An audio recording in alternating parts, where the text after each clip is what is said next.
O presidente Jair Bolsonaro mostrou pelas redes sociais imagens de quando brincou na locomotiva do trem que inaugurou o novo trecho da Ferrovia Norte-Sul, que já vai de Goiás ao Porto de Santos, em São Paulo. No vídeo, o presidente diz: "O Brasil tem rumo."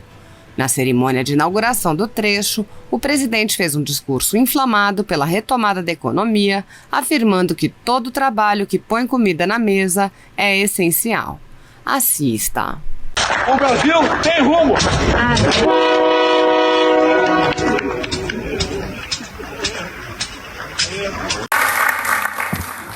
Bom dia a todos, autoridades já nominadas, nosso vice-governador aniversariante do dia, funcionários, trabalhadores da Rumo, meus cumprimentos. Realmente, vocês botam a mão na massa e vocês nos orgulham.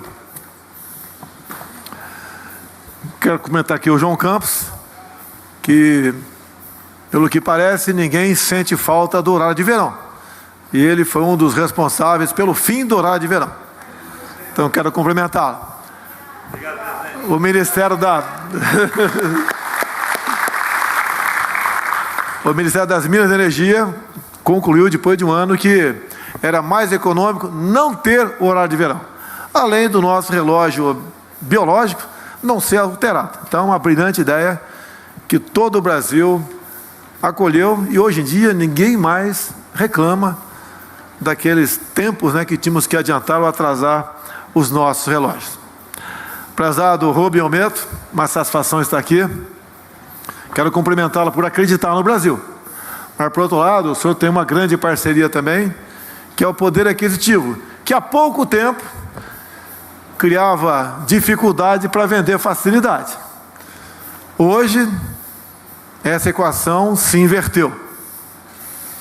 Temos um time maravilhoso de ministros, de secretários, entre outros servidores, que realmente tudo fazem para que a iniciativa privada cada vez mais tenha liberdade e possa investir no Brasil. Afinal de contas, o que a iniciativa privada faz é melhor, é mais rápido e é lucrativo. E, Rubens, se você está investindo, porque você está acreditando também no nosso governo. Tenho orgulho de dizer isso aí. Não vamos falar em 2 anos e 2 meses sem corrupção, é obrigação nossa. Mas, há pouco tempo, toda semana, tínhamos péssimas notícias sobre esse mal da corrupção em nosso Brasil. Aqui tem muita gente que produz.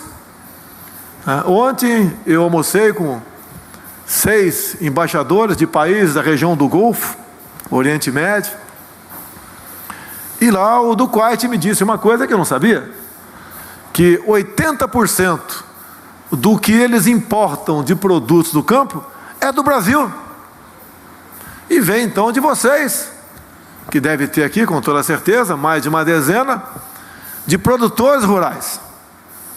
Vocês não ficaram em casa, não se acovardaram. Nós temos que enfrentar os nossos problemas. Chega de frescura e de mimimi. Vamos ficar chorando até quando?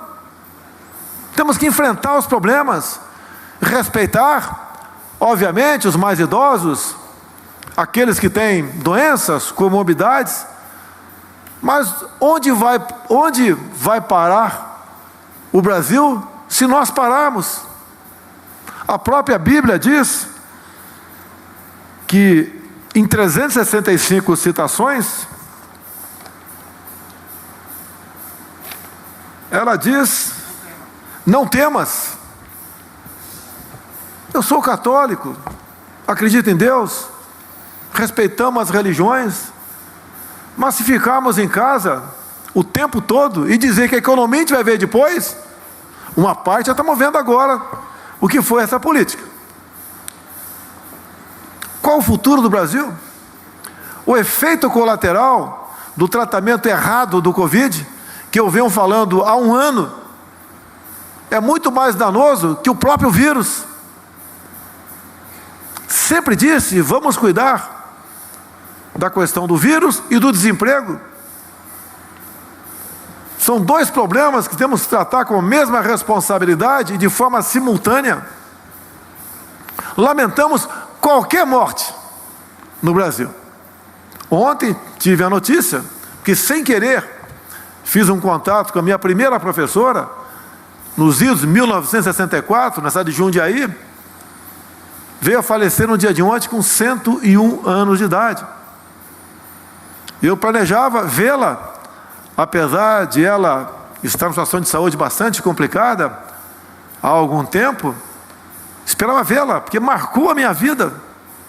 E seus familiares se emocionaram quando eu conversei com ela, com eles, por telefone. Mas essa é a nossa vida. Que imprensa é essa que nós temos no Brasil que deturpa tudo? Fica com lupa, buscando uma frase minha perdida para me atacar imediatamente? Todos nós vamos sofrer se não tomarmos as medidas certas e com coragem. Vamos acreditar no Brasil. Nós somos um país, realmente agora sim, que tem um futuro. O homem do campo, repito, não parou. Tivemos alguma inflação nos produtos da cesta básica? Tivemos sim. Como eu vou negar isso daí? Não vou negar. Mas, se vocês tivessem parado, pior do que a inflação, seria o desabastecimento. O Brasil alimenta o seu povo, obviamente, e mais de 1 bilhão de pessoas ao redor do mundo. Nessa conversa com o pessoal do Golfo, isso ficou patente. Conversando agora com o empresário, carecemos sim de agregar valor àquilo que nós produzimos, e para que possamos fazer isso com segurança, devemos diversificar o nosso mercado. Devemos mostrar para o mundo que acreditamos no nosso país. Se nós não acreditarmos, quem vai acreditar? E esses empresários que estão aqui hoje, que investem em infraestrutura, é uma prova que eles acreditam no Brasil. E nós ficamos muito felizes com isso. Quando se fala em vacina, como disse aqui o ministro Fábio Faria, das Comunicações, nunca nos afastamos de buscar vacinas, mas eu sempre disse uma coisa: elas têm que passar pela Anvisa. A gente não está vacinando seres humanos. E a Anvisa é uma passagem obrigatória. Isso aconteceu tão logo a Anvisa começou a certificar vacinas, nós passamos a comprá-las. Hoje, somos um dos países que, em valores absolutos, mais temos gente vacinada. É só esse mês, vamos chegar a 20 milhões de doses para nós, no mínimo. O mês que vem, no mínimo 40 milhões de doses. Somos responsáveis, estamos fazendo o que é certo. Herdei um país com uma dívida enorme, não estou reclamando, agradeço a Deus por essa missão. Imaginem vocês se o PT tivesse ganho as eleições. E falar nesse partido do mal, há 2 anos vocês não ouvem falar em MST. Por quê? Fizemos a nossa parte, acabei com o dinheiro de ONG para eles. Algumas boas ONGs foram para o espaço. Efeito colateral. Acabamos com o de ONG. Não tem mais invasão do MST. Vocês, há 2 anos, não acordam mais e tem uma notícia de publicação em Diário Oficial da União que você perdeu a sua fazenda porque uma portaria foi assinada pelo presidente da República, pelo ministro da Justiça, que é o primeiro passo, para demarcar mais uma reserva indígena. Nada contra os índios, muito pelo contrário. Mas já são 14% do nosso território demarcado como terra indígena. Quanto vale isso aí? Equivale à região sudeste. São Paulo, Minas, Rio de Janeiro, Espírito Santo. Não está de bom tamanho? Algumas absurdas, como Yanomami, 2 vezes o tamanho do Rio de Janeiro para 9 mil índios. Isso é feito com responsabilidade? tudo deturpado ao longo dos últimos 30 anos.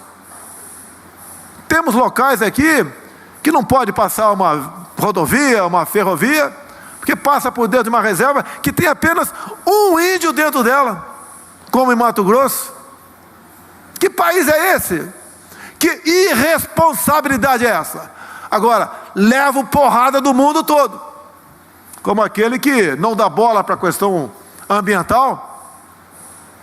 Temos um excelente ministro do meio ambiente, Ricardo Salles, e eu digo para ele: você só sai do meu governo se você for elogiado pela Globo ou pela Folha.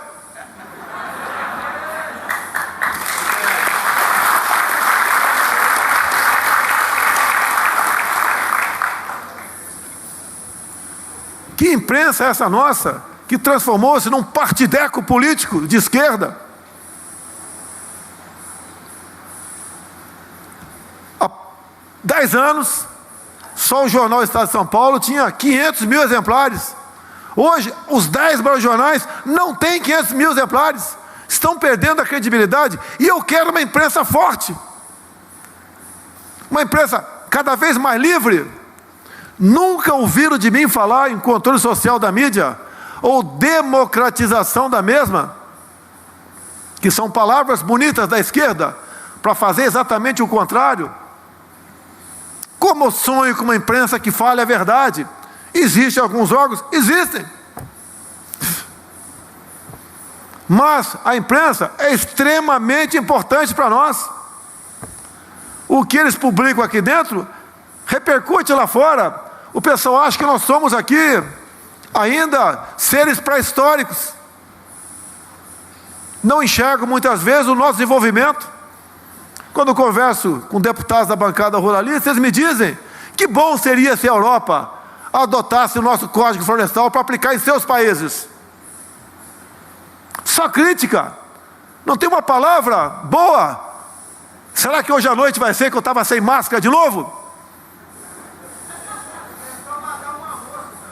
É que se eu matar a mosca aqui, eu estou ferrado.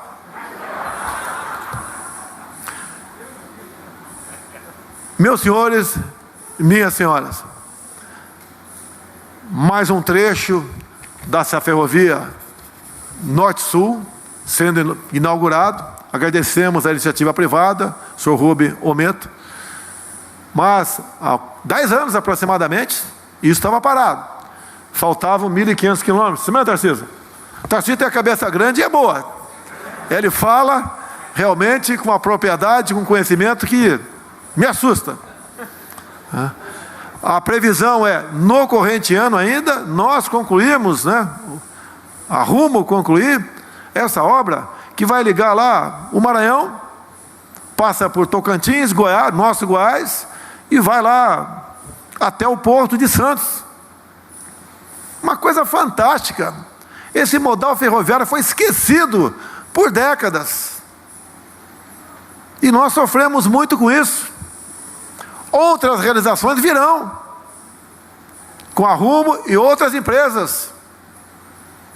O trabalho que o nosso governo faz, em especial via Tarcísio e outros órgãos, como a Advocacia Geral da União, é buscar destravar esses processos, que alguns ainda estão parados em TCU, dentro do Supremo. Na questão ambiental também é muito importante esse travamento. Então nós trabalhamos para ajudar a iniciativa privada, e ajudando, estamos ajudando vocês. Temos problemas como o diesel. Não é fácil resolver isso daí. Para eu reduzir, zerar os 35 centavos do litro do diesel por 2 meses, eu fui buscar 2 bilhões e pouco em outro lugar, que eu tenho que arranjar uma fonte de custeio. Eu não posso simplesmente zerar um imposto. Zeramos em definitivo, que o custo é bem menor, do gás de cozinha. Agora, a carga tributária no Brasil é enorme. O ministro Paulo Guedes quer a reforma tributária, para buscarmos solução para isso. Ninguém aguenta mais essa escorchante carga tributária do governo federal, estaduais e municipais também. Todos nós. Não tem santo aqui. Mas o mesmo problema que eu tenho para reduzir impostos, governadores também têm, prefeitos também têm. E temos que buscar uma alternativa para isso. Agora, só nessa economia funcionando e não ficando todo mundo, como quer alguns governadores, né, que fica todo mundo em casa, que a economia te vê depois, é que nós podemos sonhar com dias melhores para todos.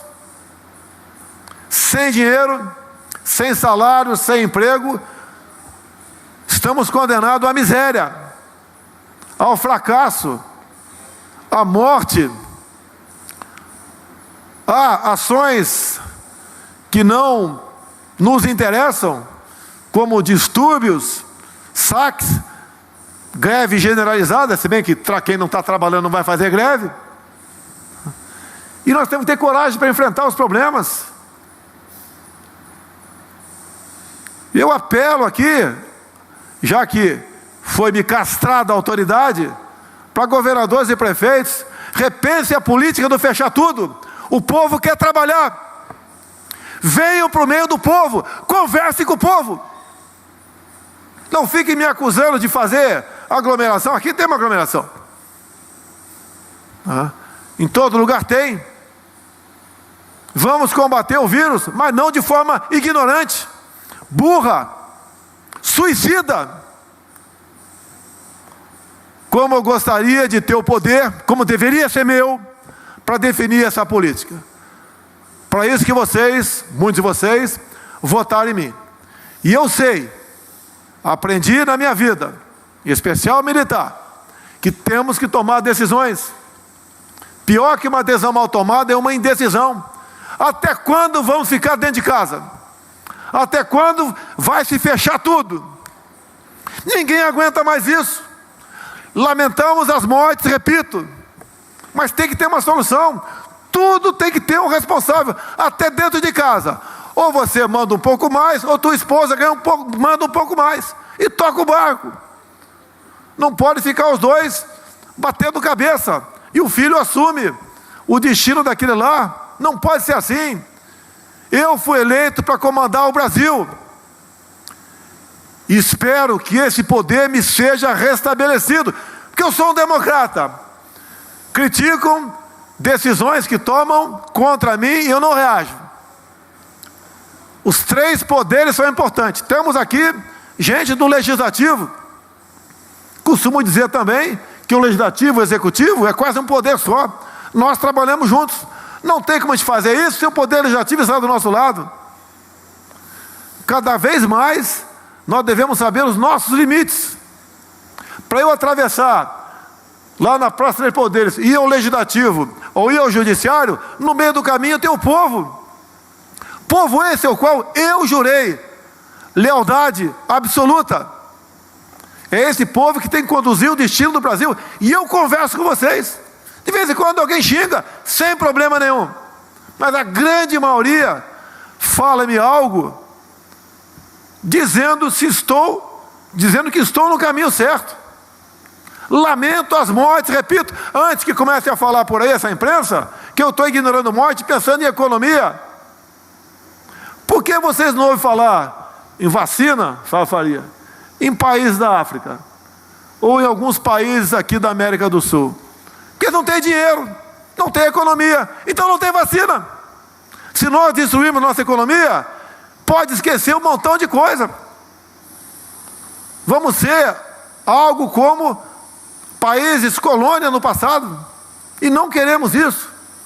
Vamos de peito aberto enfrentar o problema, deixar a minha mãe, Dona Olinda, com 93 anos de idade, como ela está sendo bem tratada, meus irmãos, essa sim dentro de casa, com todos os cuidados. Além da idade, tem as suas comorbidades. E assim devemos fazer. A grande maioria tem que trabalhar. Quando se fala em essa atividade é essencial, aquela não.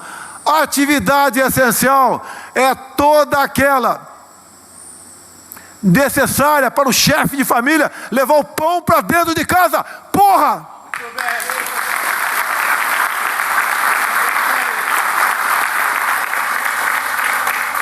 A Rumo não parou, o homem do campo não parou, os militares não pararam, o padeiro não parou. Por que essa frescura de fechar o comércio?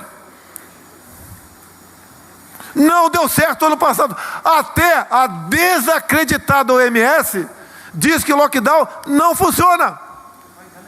Parabéns aqui ao MP de Goiás. Foi o MP de Goiás?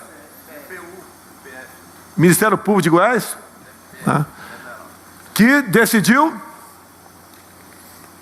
pelo tratamento precoce. Virou crime falar em tratamento precoce. É direito do médico, não tendo remédio para aquele mal, ele receitar, que se chama off-label, fora da bula.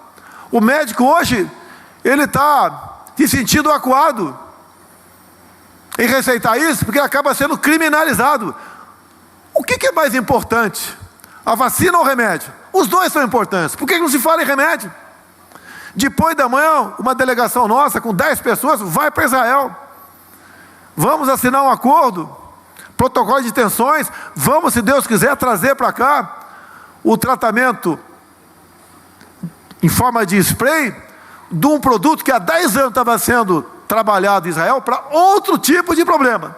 E acabou, numa primeira fase, dando certo para pacientes graves, entubados, o spray nasal.